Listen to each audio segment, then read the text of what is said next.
الحمد لله رب العالمين والصلاة والسلام على أشرف الأنبياء والمرسلين نبينا محمد وعلى آله وصحبه أجمعين. أعوذ بالله السميع العليم من الشيطان الرجيم من حمزه ونفخه ونفسه. أولم يروا أن الله يبسط الرزق لمن يشاء ويقدر إن في ذلك لآيات لقوم يؤمنون. فآت ذا القربى حقه والمسكين وابن السبيل ذلك خير للذين يريدون وجه الله وأولئك هم المفلحون. اولم یرو، کیا انہوں نے نہیں دیکھا، ان اللہ کہ اللہ تعالی یبسط، اللہ کھول دیتا ہے، فراخ کر دیتا ہے، الرزق، رزق، لمن یشاء، جس کے لیے اللہ چاہتا ہے، ویقدر، اور اللہ تنگ کر دیتا ہے رزق، جسے چاہتا ہے اللہ اس کے لیے رزق تنگ کر دیتا ہے. ان فی ذالک، بے شک اس میں بھی، لآیات، یقیناً بہت سی نشانیاں ہیں، لقوم، ان لوگوں کے لیے، یؤمنون، جو ایمان رکھتے ہیں. فآت ذا القربى، جن کو اللہ رب العالمین نے رزق میں وسعت دی ہے، ان کو حکم دیا جا رہا ہے، فآتی، پس دے، ذا القربى، قرابت والے کو، حقہ، اس کا حق، والمسکین، اور مسکین کو بھی اس کا حق دے، وابن السبیل، اور مسافر کو بھی اس کا حق دے. ذالک خیر، اللہ کے دیے ہوئے مال میں سے قرابت دار کو اس کا حق دینا، مسکین کو اس کا حق دینا، اور مسافر کو اس کا حق دینا، ذالک، یہ کام، یہ عمل، خیر، بہتر ہے، للذین، ان لوگوں کے لیے، یریدون، جو چاہتے ہیں، وجہ اللہ، اللہ کا چہرہ، اللہ کی رضا چاہنے والوں کے لیے یہ بہتر ہے. وَأُولَئِكَ، اور یہی لوگ، ہم المفلحون، یہی لوگ فلاح پانے والے ہیں. کل ہم نے پڑھا تھا وَإِذَا أَذَقْنَا النَّاسَ رَحْمَةً، جب بھی ہم انسان کو چکھاتے ہیں رحمتاً، کوئی رحمت، فَرِحُوا بِهَا، وہ رحمتوں پہ خوش ہو جاتے ہیں. وَإِن تُصِبْهُمْ سَيِّئَةٌ، اور جب انہیں کوئی برائی پہنچتی ہے، جب تنگی پہنچتی ہے، بِمَا قَدَّمَتْ أَيْدِيهِمْ، ان کے اپنے ہاتھوں کے وجہ سے، اذا ہم یقنطون، تو اس وقت وہ نا امید ہو جاتے ہیں. پھر اللہ رب العالمین اس کی ایک مثال دیتے ہیں. انسانی زندگی میں اللہ رب العالمین کا یہ اصول ہے، یہ اللہ کی ہمیشہ سے سنت رہی ہے. وَتِلْكَ الْأَيَّامُ نُدَاوِلُهَا بَيْنَ النَّاسِ، یہ جو دن ہیں ہم لوگوں میں پھراتے رہتے ہیں. آج کے امیر کل کے غریب، کل کے غریب آج کے امیر، جن کی زندگی کی ابتدائی ایام غربت میں گزارتے ہیں، ان کی زندگی کی اختتام آسودگی میں گزر جاتی ہے. جن کی زندگی کی ابتدائی ایام آسودگی میں جو گزارتے ہیں، انتہائی آخری جو ایام ہے وہ غربت میں گزارتے ہیں. آپ اپنے معاشرے کی طرف نظر اٹھا کر دیکھ لیں، جو کسی زمانے میں امیر و کبیر ہوا کرتے تھے، آج وہ انتہائی غریب اور مسکین اور صدقات و خیرات کے مستحق بنے ہیں. اور جو کل بالکل مسکین غریب ہوا کرتے تھے، لوگوں کی ہاں کام کاج کیا کرتے تھے، لوگوں کی گوبر اٹھایا کرتے تھے، آج کے وہ امیر و کبیر دکھائی دیتے ہیں. اور کافر ہمیشہ وقتی پریشانیوں سے نا امید ہو جایا کرتے ہیں، جبکہ مومن ہر حال میں اپنے خالق و مالک کے ساتھ اچھی امیدیں وابستہ کر کے، اپنے اللہ رب العالمین سے اچھی امیدیں وابستہ کر کے ہر قسم کی حالات کی وہ مقابلہ کیا کرتے ہیں۔ رسول اللہ صلی اللہ علیہ وسلم فرماتے ہیں عجبا لامر المؤمن، مومن کا معاملہ انتہائی تعجب خیز ہے۔ ان اصابہ سراء شکر، جب اس کی زندگی میں آسودگی آ جاتی ہے، خوشحالی آ جاتی ہے، اللہ کی نعمت سے وہ مالا مال ہوتا ہے، تو وہ شکرا، وہ شکر گزاری سے کام لیتا ہے۔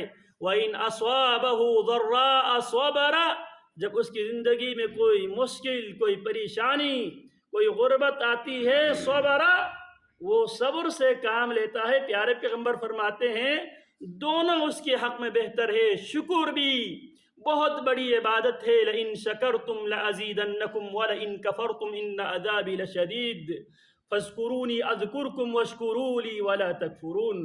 شکر بھی بہت بڑی نعمت ہے۔ نعمتوں پہ مومن ہمیشہ شکر منایا کرتے ہیں۔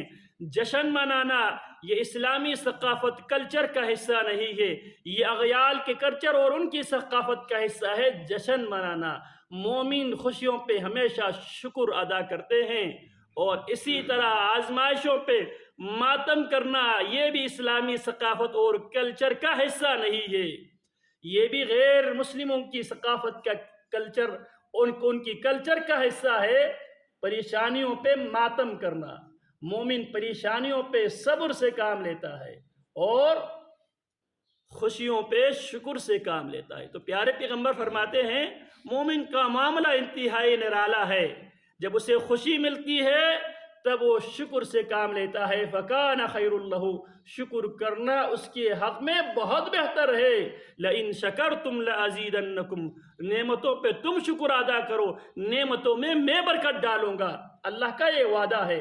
وَلَإِن كَفَرْتُمْ، اور اگر نعمتوں پہ تم ناقدری کرو گے تو اس وقت ان عذابی لشدید، میرا عذاب انتہائی سخت سے سخت ترین عذاب ہے۔ اور اسی طرح جب مصیبت آتی ہے تو وہ صبر سے کام لیتا ہے، وہ وہاں پہ آہوزاری نہیں کرتے، وہ سینہ گریبان چاک نہیں کرتے، وہ گال نہیں پیٹتے، وہ دور جاہلیت والے نوحہ اور مرثیہ سے کام نہیں لیتے۔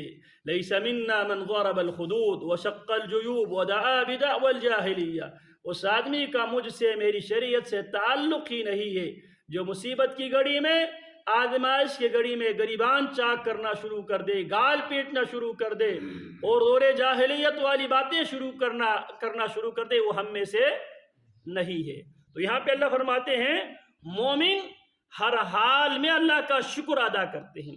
اگر اللہ نے اس کو تمنگری سے اگر مالا مال کیا ہے تو وَيُطْعِمُونَ الطَّعَامَ عَلَى حُبِّهِ مِسْكِينًا وَيَتِيمًا وَأَسِيرًا، مال سے محبت رکھنے کے باوجود مال مسکینوں کو کھلاتے ہیں، قیدیوں کو کھلاتے ہیں، اور وجہ کھلانے کی وجہ نیت کیا ہوتی ہے؟ انما نطعمکم لوجہ اللہ، ہم تمہیں اس لیے کھلاتے ہیں اللہ کی رضا حاصل کرنے کے لیے۔ یہاں پر بھی اللہ فرماتے ذالک خیر للذین یریدون وجہ اللہ، یہ ان لوگوں کے لیے بہتر ہے جو اللہ کی رضا، اللہ کے چہرے کی دیدار کے متمنی ہے۔ رب العالمین کے چہرے کی دیدار یہ مومن کے لیے قیامت کے دن سب سے بڑی نعمت، سب سے بڑی نعمت اس خالق و مالک کے دیدار ہے جس کے لیے ہم زندگی میں اس خالق و مالک کو دیکھے بغیر، یؤمنون بالغیب، رب کو دیکھے بغیر، رب پر ایمان لانے والے جب اپنے رب کو دیکھے گا تو اس وقت ان کو وہ لذت محسوس ہوگی۔ اسی لیے رسول اللہ صلی اللہ علیہ وسلم ہمیشہ یہ دعا کیا کرتے تھے وَلَذَّةَ النَّظْرِ إِلَىٰ وَجْهِكَ الْكَرِيمِ، اللہ تیرے چہرے کی طرف دیکھنے کی وہ لذت بھی اللہ مجھے عطا فرمائے۔ وَالشَّوْقَ إِلَىٰ لِقَائِكَ، اللہ کے نبی کی دعاؤں میں یہ دعا ہوتی تھی وَالشَّوْقَ إِلَىٰ لِقَائِكَ، اے اللہ تیری محبت کی شوق میرے دل میں پیدا فرما دے۔ تو یہ ایک مومن کی قیامت کے دن اس کی سب سے بڑی نعمت، اس کے سب سے بڑے آرزو یہ ہے کہ اپنے خالق و مالک سے ملاقات ہو جائے۔ وجوہ یومئذ ناظرہ الی ربہا ناظرہ، کچھ چہرے تر و تازہ ہوں گے، الی ربہا ناظرہ، وہ اپنے خالق و مالک کی طرف دیکھ رہے ہوں گے۔ تو اللہ فرماتے ہیں جو رب کے چہرے کی دیدار چاہتا ہے ان کے لیے یہ بہتر ہے۔ تو اللہ یبسط الرزق اولم یروا ان اللہ، کیا وہ نہیں دیکھتے اللہ ہی ہے یبسط الرزق، اللہ رزق میں فراخی پیدا کرتا ہے، لمن یشاء، جسے چاہتا ہے، جسے چاہتا ہے اللہ رب العالمین زندگی کے شروع ایام میں، جسے چاہتا ہے زندگی کی آخری ایام میں، یہ اللہ کا اصول ہے۔ ان مع العسر یسرا، آسانی کے ساتھ مشکل، مشکل کے ساتھ آسانی۔ تو لہٰذا قرآن مجید، قاری قرآن کو، ایک مومن کو ہر حال میں حالات کے مقابلہ کرنے کی انرجی فراہم کرتا ہے۔ حالات سے ڈر کر جو لوگ خودکشی کر جاتے ہیں، جب پریشانی آ جاتی ہیں تو خودکشی کر لیتے ہیں۔